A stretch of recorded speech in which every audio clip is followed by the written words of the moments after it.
everyone! Welcome to part 1 of chapter 18.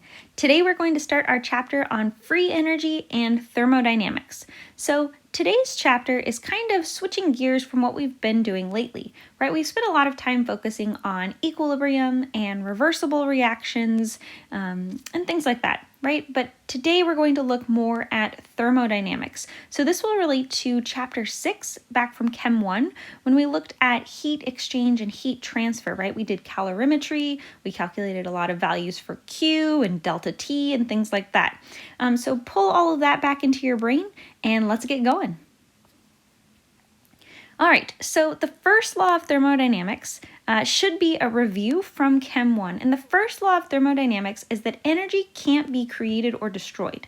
So the energy of the entire universe is constant. All of the energy that ever will be has already been created, and we can just move it around, right? We can't make new energy. We can't destroy the energy that was there. We can just make it do different things and exist in different ways. So if we think about like our cars, right? Our cars need to burn up that gasoline in order to go. But only about 20% of the energy that goes into actually propelling your car, only about 20% of the energy from that gasoline goes to making your car move. The other 80% is lost as heat, which is why we need coolant running through our car, right, to keep it cool so it doesn't overheat and, malfunction or not go anymore. So this is why we say that we can't win. We can't create new energy, right? You can use the energy that's there already, but you can't create more. So the total energy of the entire universe is constant, and we can just kind of move the energy from one place to another. So again, this is called the conservation of energy. So if we think about an exothermic reaction, right, that is losing heat, right? We can think about it as heat is, exiting the system. So the system, right, we're going to talk a lot about the system and the surroundings, and hopefully you're familiar with these terms already, but the system is going to be our reaction, right, whatever we are studying, and the surroundings is literally everything else. Usually the way this plays out in chemistry is that the system is our reaction and the surroundings is usually water, because a lot of times we're doing an aqueous reaction. So any of the heat that's being lost from our reaction will be gained by the water. But in reality, the surroundings is literally the entire universe. But again, usually just play out as the water in this class. And there's two different ways that we can lose that energy. We can convert it to heat, which is, again, you can calculate like the delta T, right? The amount that our water heats up during a reaction. We can calculate Q from that using that Q equals MC delta T, right? That's all going to start coming back to you. We can also use it to do work and things like power a car and things like that.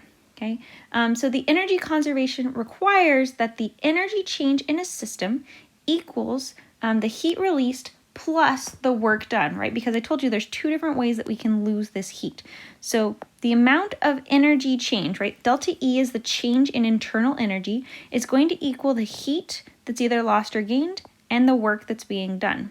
We can also write it as the change in internal energy is equal to the enthalpy of our reaction, and this is typically in kilojoules per mole, and times pressure times the change in volume. And this would be if we have a gas that's doing the work. In either of these cases, though, our change in internal energy is a state function. And all that means is it doesn't matter how the change happened. We just are calculating the difference. So, from where we started, you can think of it as like a final minus initial. We're just looking at the change. It doesn't matter how the change happened, just the change total. So we said before that we can't win, right? We can't create new energy. And the bummer is that you can't even break even. And this is the second law of thermodynamics. Okay, the first was that you can't win, right? Total energy can't be created or destroyed, can't make new energy. The second one, you can't even break even. And so the second law of thermodynamics has to do with this idea of an energy tax. Okay, and I want to look at the image on the left here to talk about this. So if we think about, we are supplying our light bulb with 100 watts of electrical energy, okay? And you would think, okay, well then that means my light bulb is going to use that 100 watts and it's going to provide me with a lot of light, but it doesn't. only about 5 of those watts would be emitted as light, and the other 95 watts are dissipated as heat. So this light bulb is actually working better as a heater than it is as a light bulb. Okay, so this is what we call the energy tax, right? We lost 95% of our energy as heat, and only 5% of it actually did what we wanted it to do. So kind of like this example here, like if I wanted to recharge a battery, right, a rechargeable battery, and say I wanted it to have 100 kilojoules of useful energy, well, then I would need to put in more than 100 kilojoules because, as I'm recharging this battery, some of it will be lost as heat to the surroundings. And if you've ever, charged your phone, sometimes your phone will get warm. I don't know, maybe it doesn't happen to you, but it happens to me. My phone gets warm when I charge it. But that's because some of the energy that's going into charging my phone is being lost as heat. And this is the energy tax, right? So we can't even break even. We can't even use all of our useful energy to do what we want it to do. We're still going to lose some of it as heat. And so we say that this is an energy tax that is demanded by nature. So some of the energy is just converted to heat, which will be lost to the surroundings, but still, we can account for that, right? So our change in the energy of the universe is constant, but some of it is being absorbed by the surroundings, and some of it is being used to do work, right? Charge our phone, power the light bulb, etc. So let's compare 2 different instances. So let's say we needed to heat up our house. It's wintertime, we're cold. So we could either heat it with natural gas or we could heat it with electricity. And I think most people have it being heated with natural gas. And the reason is that it is cheaper and it is more efficient than heating your home with electricity. And the reason is this heat tax, right? If we're going to burn natural gas in this top example, then we can use that directly as heat, and we only get charged once for our heat tax. But if we were going to heat our home with electricity, the first step would be to burn some fossil fuel, and then we would convert that, into energy, right? And we would make some steam, and then we could use our steam to generate electricity, but then we would need to transmit the electricity to where we wanted it to go, like your home, and then we could energize our heater, right? We'd have to plug our heater in so that it could make heat, and then when it makes energy, then it could finally heat our home. So we're getting charged 1, 2, 3, 4, 5 heat taxes along the way, right? Because on each one of these steps, energy is being lost in order to do the work to make the energy. So it is cheaper and more efficient to heat your home with natural gas than it is to heat your home with electricity. So if your home is currently being heated with electricity, maybe it's time to make that switch. Okay, so now let's talk about another term, which is spontaneity, right? So thermodynamics predicts whether a process will occur or not under a given set of conditions. So we can look at, the temperature and a couple other things, and we can see whether or not our reaction will go, right? Will it make any products? So processes that occur without without ongoing outside intervention are called spontaneous. And this, definition of spontaneous is not like, hey, do you want to go to Disneyland tomorrow? That's not this spontaneous, although that would be really awesome. This spontaneous, like I said, is it's going to occur without outside intervention. So you can think about this as, if I took an ice cube out of the freezer and I set it on the counter, well, the ice cube will melt, right? I didn't have to do anything to the ice cube. I just stuck it on the counter, right? I didn't have to continually heat the ice cube because our ambient temperature there is warm enough that causes the ice cube to melt. Okay, a non-spontaneous process will require continuous energy input to occur. This would be like if I wanted my water to boil. If I, took out a pot of water and I put it on the counter, it's not going to boil. It could sit there all day, it's not going to boil. Some of it will evaporate a little bit, but it's not going to boil. If I put it on the stove and I turned up my heat, it would start to boil, but the second I turn my heat off, it will stop. It needs continuous energy input to occur. That would be a non-spontaneous process at room temperature. Okay, so spontaneity is determined by comparing the chemical potential energy of the system before the reaction with the free energy of the system after the reaction. And we'll get into free energy a little bit more later in this chapter. But for now, let's just think of it as, the chemical potential energy before and after the reaction, essentially. If the system after the reaction has less potential energy than before the reaction, then the reaction is thermodynamically favorable, which is another term for spontaneous. Okay, so these mean the same thing. If you see thermodynamically favorable or spontaneous, those are the same thing. Okay, so we want it to have less potential energy than before the reaction. If you're familiar with reaction diagrams, it would look like this, right? This would be an exothermic reaction where our reactants have more energy than our products. And we're going to get into this a little bit, but exothermic reactions are typically spontaneous because they are following this rule, right, where our potential energy before the reaction is higher than the potential energy after the reaction. And I want to make a note here. Spontaneity does not mean that it's fast or slow, because when we think about spontaneous, right, oftentimes, like I said, you want to go to Disneyland tomorrow, right? That would be something we do kind of in the spur of the moment, and it just happens, right? And so a lot of times people will equate spontaneity with being fast. Well, it doesn't have to be fast. It just means it needs to occur without outside intervention or without ongoing outside intervention. And so I have two examples for you here. The first one is combustion, and combustion is fast, right? Something burning. And if you think about combustion, right, like even like a candle, you start the fire and then the fire will burn on its own. You don't have to sit there and continually, input energy, right? I don't have to leave my lighter on that candle. It will continue to go. So that would be a spontaneous process. Another spontaneous process is the conversion of diamond to graphite.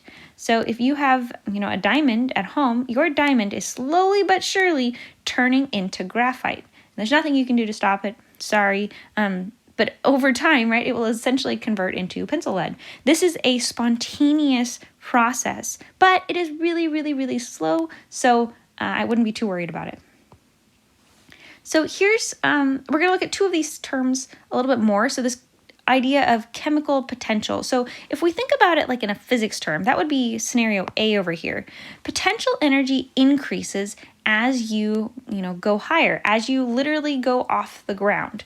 So something, that as this guy is pulling this weight up, as he pulls the weight up and up and up, it is increasing in potential energy.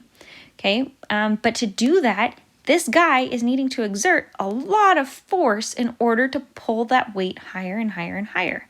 So he has to input ongoing energy in order to move that weight up. The direction of spontaneous change would be if this guy just lets go. What's the weight do? It falls directly to the ground.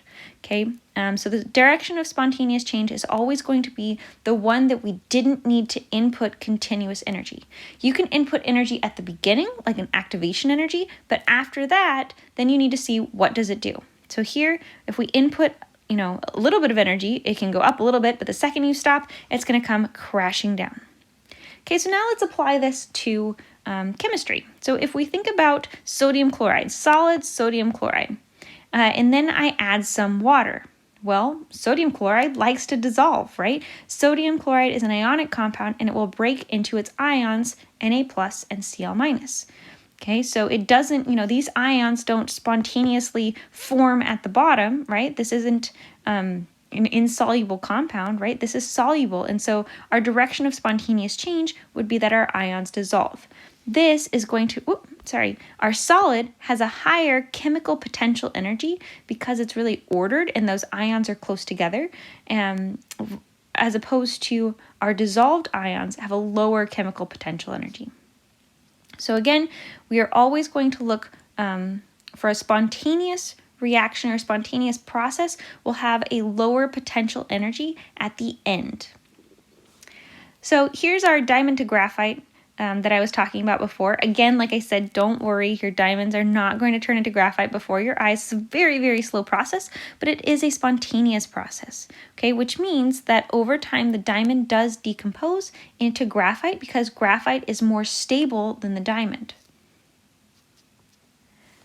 Okay, so let's talk about the difference between thermodynamics and kinetics. When you get into higher levels of chemistry, sometimes we'll talk about the thermodynamic product or the kinetic product, right? And a thermodynamic product has to do with the difference in the energies between the reactants and the products. Okay, again, when we're looking for something to be thermodynamically favorable or spontaneous, we're typically going to look for our products to have a lower potential energy than our reactants. Here, our products have a higher potential energy, so this may be a non-spontaneous process, but there's actually more that goes into it than that. Kinetics deal with intermediate states. Remember, think back to the beginning of this class, right, when we were dealing with chapter 14. Kinetics had to do with the rates of the reaction, the speed, how many different pieces were there that needed to collide, all of that kind of stuff, right? The activation energy.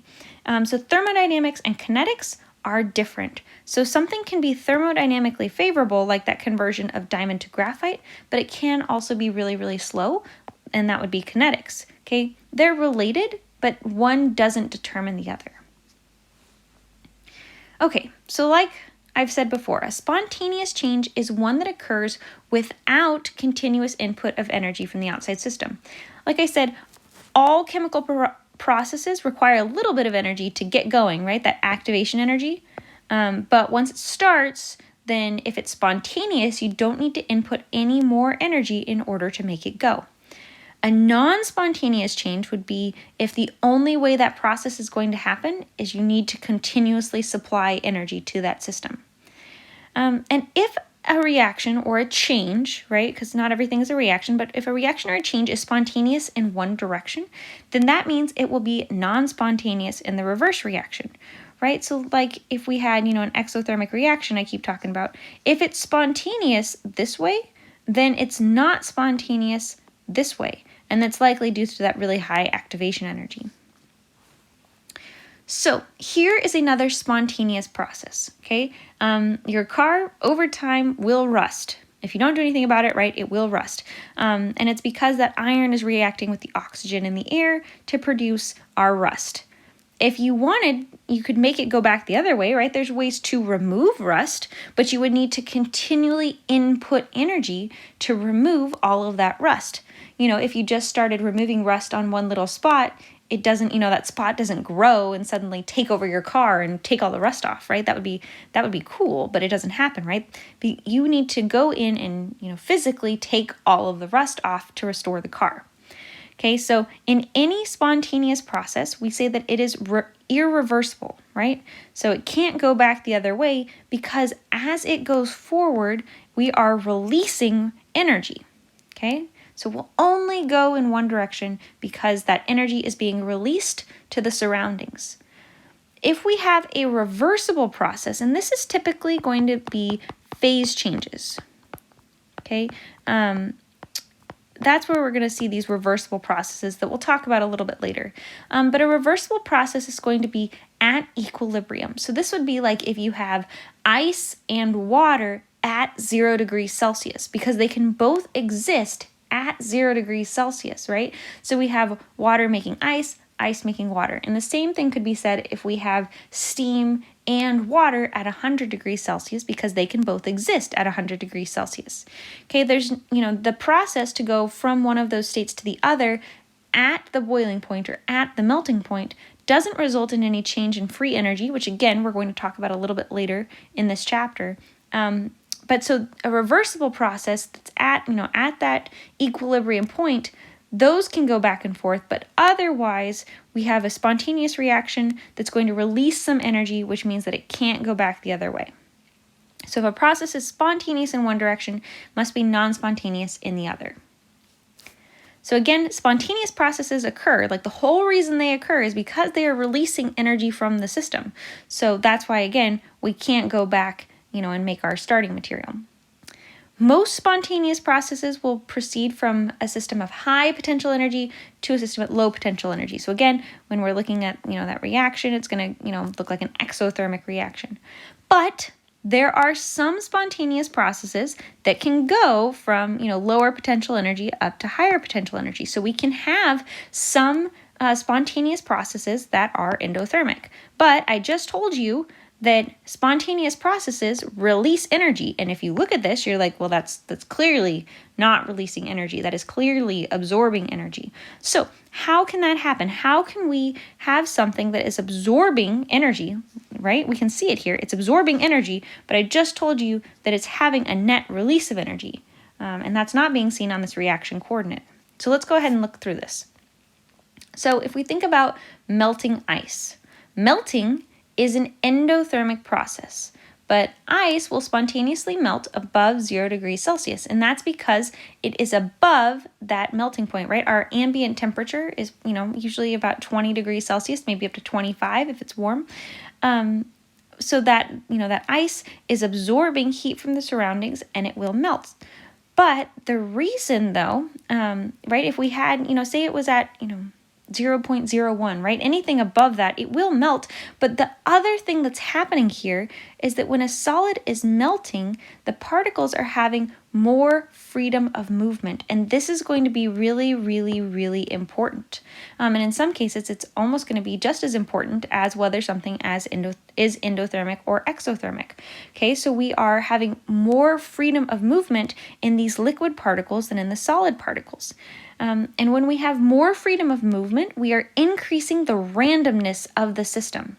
And when the system becomes more random, energy is being released. And so that's where that other piece of energy is coming from. So even though this ice is absorbing energy, right? The reason that it can absorb energy and be an endothermic reaction, and we can still say that it has an overall net release of energy, is that as it melts, it is becoming more random. When it goes through that phase change, it's releasing energy due to this increase in randomness. And so we call this entropy, the tendency toward disorder.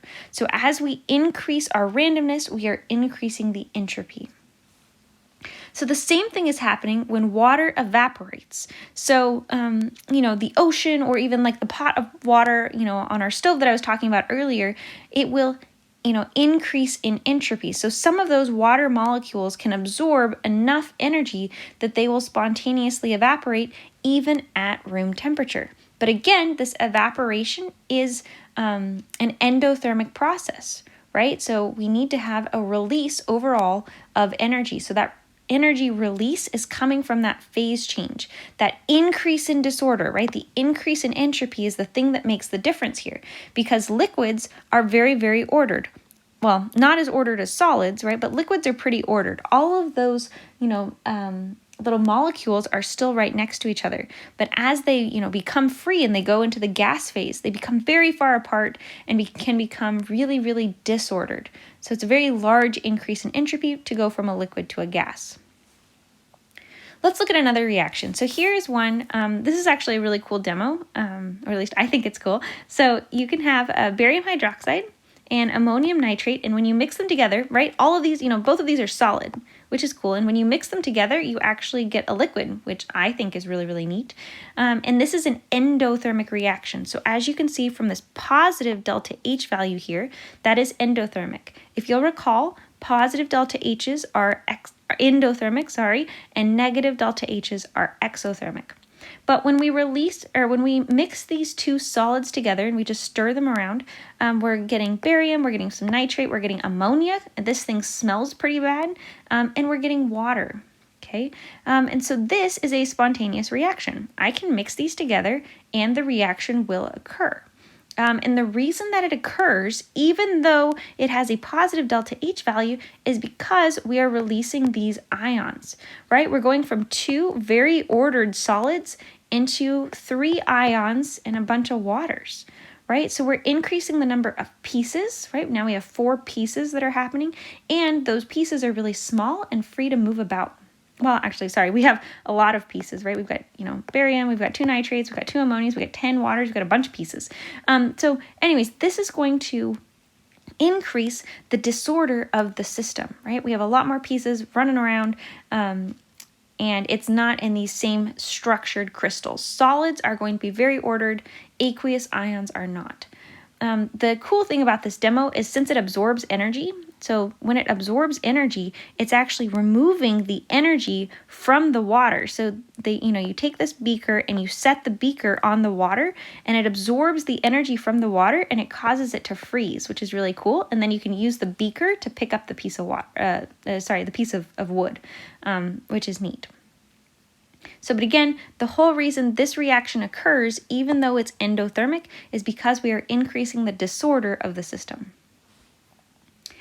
So again, spontaneous changes now can be exothermic or endothermic because, right, we are looking at the increase in disorder to help us out. So spontaneous exothermic processes are really common because, again, we're getting that large release of heat, right? So like freezing, condensation at low temperatures, combustion reactions are really exothermic. The oxidation of iron and other metals like rusting.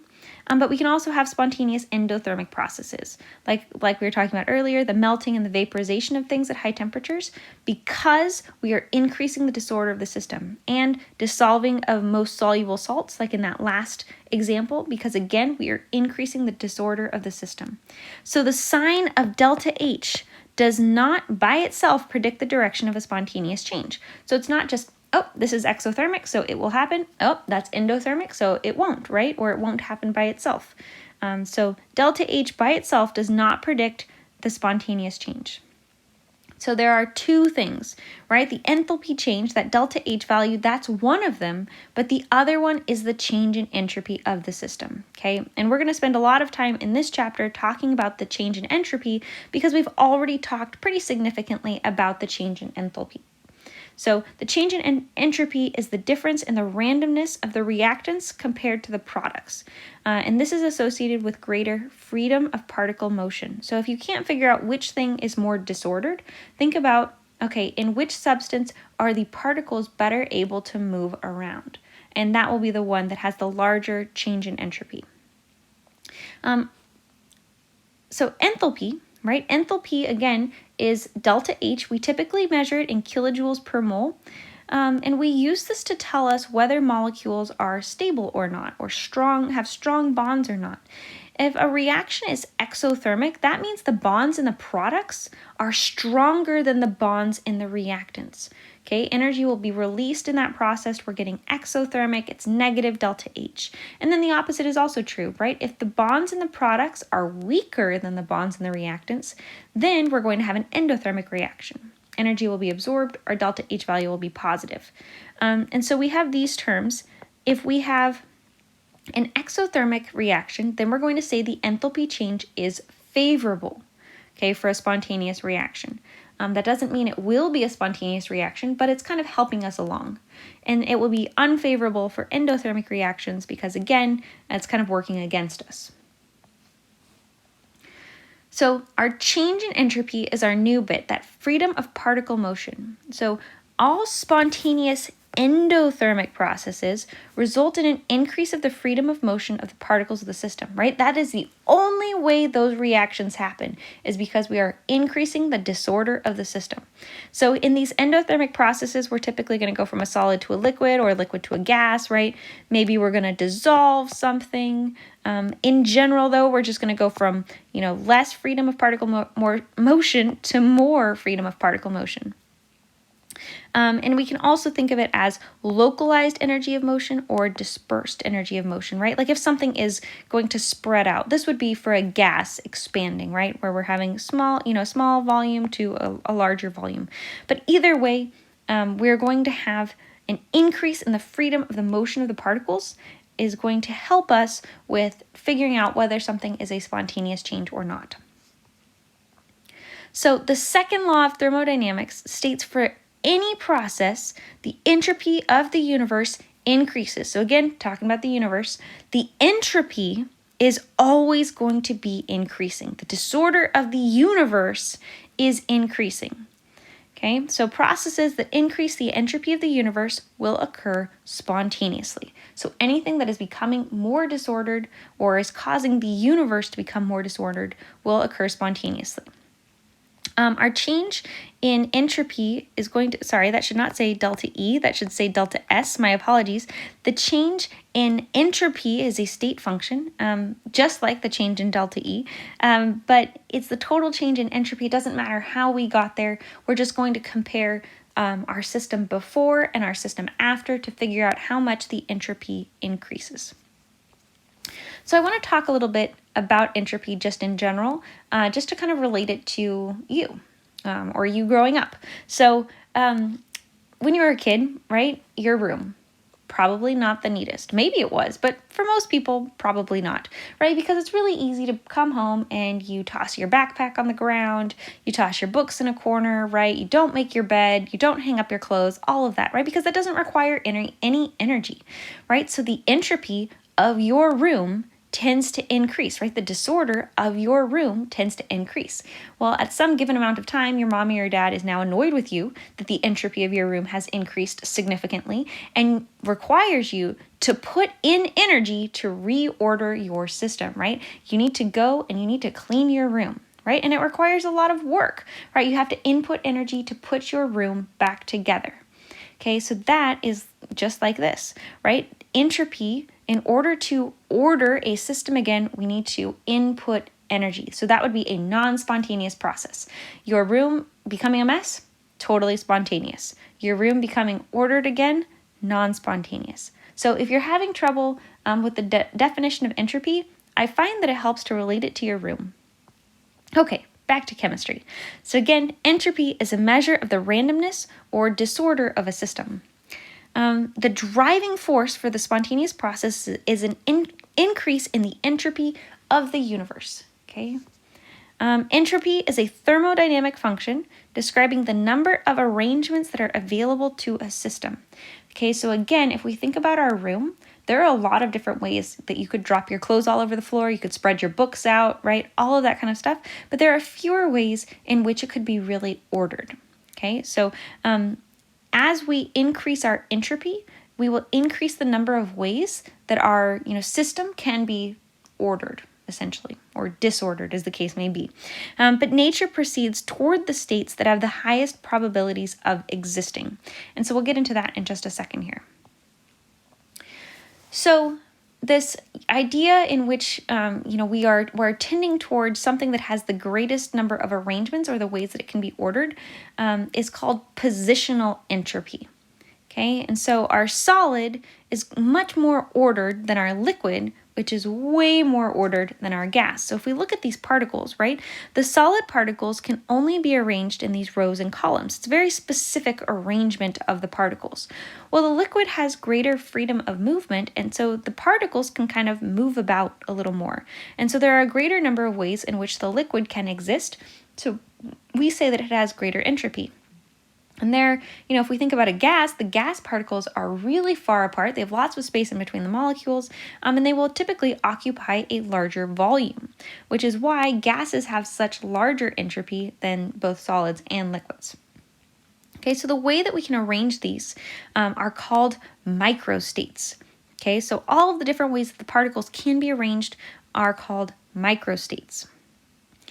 So, just like we have electron energy levels, like when we talk about electron configurations, the ways that we have, the ways that we can arrange these particles in an atom also are quantized, which means that they have, exact amounts of energy. They have different allowed energy states. So our system can exist as one energy state, or it can exist as another energy state, but it can't exist kind of as half energy states.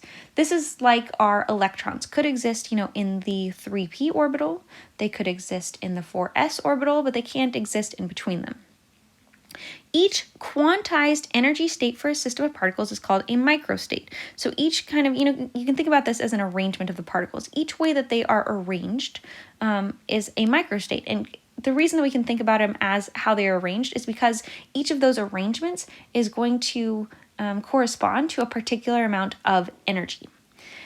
At any instant in time, the total energy of the system is going to be dispersed throughout that one microstate.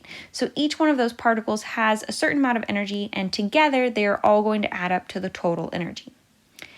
At a given set of conditions, each microstate has the same total energy as any other because, again, all of the energy is dispersed throughout the microstate. So if we add them all up, then we'll get the total energy.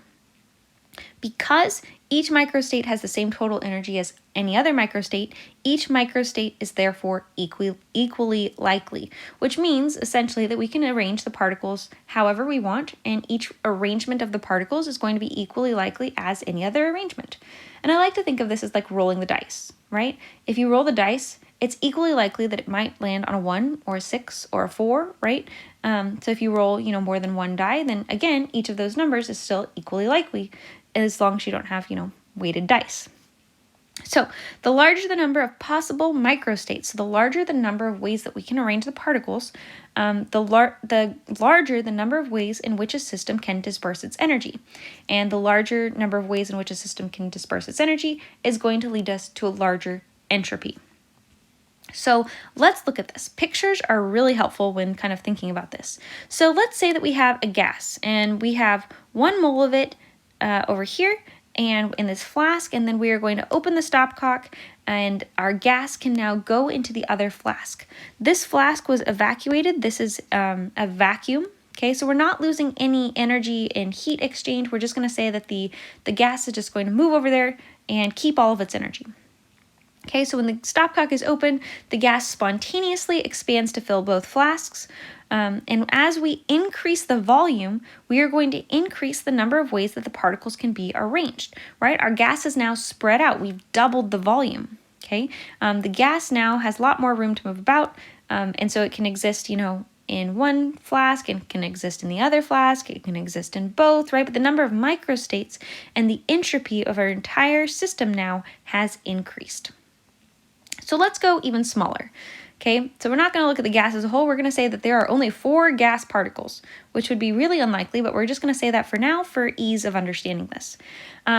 So again, we're going to take the same gas and we're going to expand it into, the other side. So let's say we started with 4 particles. So those 4 particles could hang out as, 4 in one side. It could hang out as, 4 in the other side, or it could put 2 in each one. It could also do, 3 in 1 or 1 in 3, right? But for now, we're just going to look at these cases. So when we are looking at these, all of these states are going to have are equally likely to occur. Okay, well, all of these states have equal amounts of energy. Our energy has been equally distributed, throughout these 4 molecules. But one of these states is more likely than the other 2 because of microstates. So these are going to be considered macrostates because we're not looking at what the particles are or which particles they are. But if we look at the microstates that these macrostates are made out of, then we can see the probability. So if we look at this one, state C, right? There are different microstates that can be used to achieve this one macrostate. Because if we number all of our particles, say we numbered our particles 1, 2, 3, 4, we could say particles 1 and 2 are hanging out here and particles 3 and 4 are hanging out over there. Or we could have 1 and 3 and 2 and 4, or 1 and 4 and 2 and 3, right? But there are all these different ways in which we could get 2 particles in each one of these flasks. So although all of these have the same energy, right? They don't have the same probability of existing. There are 6 different ways in which we can get 2 and 2, but there is only one way in which we can get 4 and 0 or 0 and 4. Okay, so since we have only one way that we can get state A and one way that we can get state B, those are less likely than state C because there were 6 different ways that we could get state C. So state C is the macro state with the highest number of microstates, which means that it has the largest probability of existing. Okay, and since it has the highest probability of existing, it will have the largest entropy. Okay, it is the greatest amount of disorder. And if you look at this, that should make sense from a disorder standpoint because state A, the likelihood that we're going to get all 4 of those molecules in that left flask, or state B, where we get all 4 of those molecules in that right flask, right? That's fairly unlikely. We would need to, maybe order our system, right? Because both of those states are more ordered. State C is more disordered because there are more ways in which that arrangement can occur. So there are 6 times the probability of having state C over state A or state B. So entropy is a thermodynamic function that increases as the number of energetically equivalent ways of arranging the compounds increases.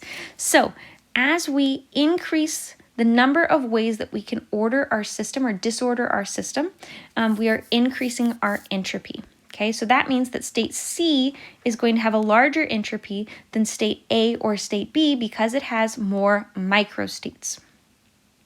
So here's a formula. I actually don't want you to memorize this formula. I am not even going to ask you to do any math with this formula. I'm just using it to help us understand. So this equation is relating our entropy to our number of microstates. Okay, so as our number of microstates or our ways of arranging the particles increases, our entropy is also going to increase. So this is my way of mathematically proving this to you rather than just you have to take my word for it. Okay, W you can think of as the number of microstates. It's the number of energetically equivalent ways a system can exist.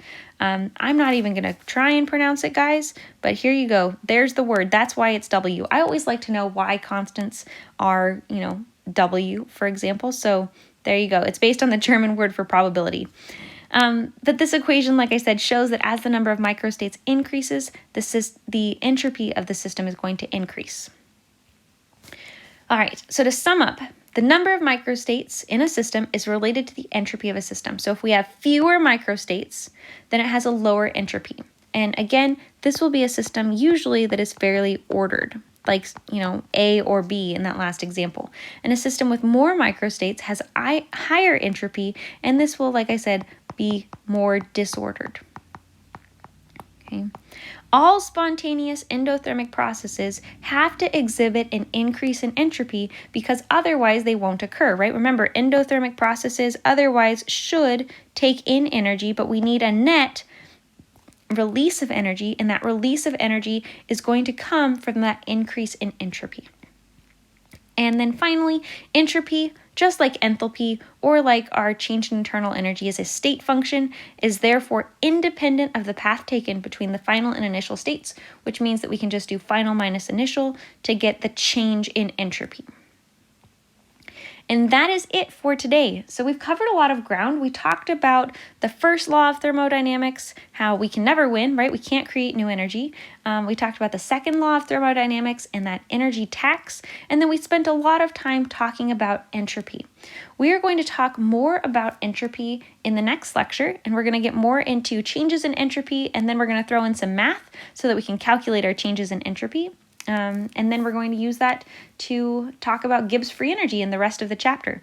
So lots of exciting things coming up. For now, you don't have any problems on our chapter lecture worksheet. So I would recommend that you go through and read the textbook to understand more about these sections. So otherwise, keep working hard, and I will talk to you guys next time.